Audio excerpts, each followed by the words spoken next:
Hello everyone, কেমন আছেন সবাই? আসলে কি মধ্যবিত্ত যারা তারা কখনো না কারো কাছে হাত পাততে পারে না। কারণ তাদের আত্মসম্মান, ব্যক্তিত্বে বাধা দেয়। মনে করেন আপনি ধনী, আমি মধ্যবিত্ত, বা আপনি মধ্যবিত্ত, আমি ধনী। তো সেই ক্ষেত্রে আপনার কাছে হুটহাট মনে করেন একটা মধ্যবিত্ত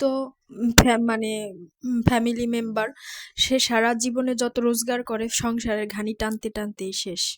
তার ওইরকম জমানো কোনো টাকা থাকে না। বড় কোনো অসুখ বিসুখ হইলে পরে তখন মানে অবস্থা খারাপ হয়ে যায়, কারণ কেউ হেল্প করার মতো মনে করেন ওরকম অ্যাবিলিটি থাকে না, যে হুটহাট 2-1 লাখ টাকা বা 50,000 টাকা বের করে চেষ্টা করার জন্য। কিন্তু কোনো বড়লোকের কাছে যে হেল্প চাবে সেটাও থাকে না সেই সুযোগ। কারণ একজন বড়লোক মনে করেন জনাব চেরাগ আলী সাহেবের কাছ থেকে টাকা ধার করবে, সাহায্য চাবে। কিন্তু সেক্ষেত্রে ওই যেন জনাব চেরাগ আলী ধনী সাহেব কি করবে?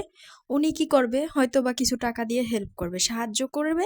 সাহায্য করার পরে বড় করে পোস্টারিং করে দিবে, বা অনলাইনে ভিডিও করে ছেড়ে দিবে, অনলাইনে হেডলাইন সুন্দর করে দিয়ে যে অমুক কিসলু মিয়ারে আমি মোহাম্মদ চেরাগ আলী ধনী সাহেব এত টাকা দিয়ে হেল্প করলাম বা সাহায্য করলাম, তার চেষ্টার টাকা আমি সমস্ত দিলাম, এরকম কিছু। তো সেই ক্ষেত্রে একজন মানুষের আত্মসম্মান বা ব্যক্তিত্বের কারণে একজন মধ্যবিত্ত কখনো কারো কাছে হাত পাততে পারে না, বা কারো সাহায্য নেওয়া সম্ভব হয় না।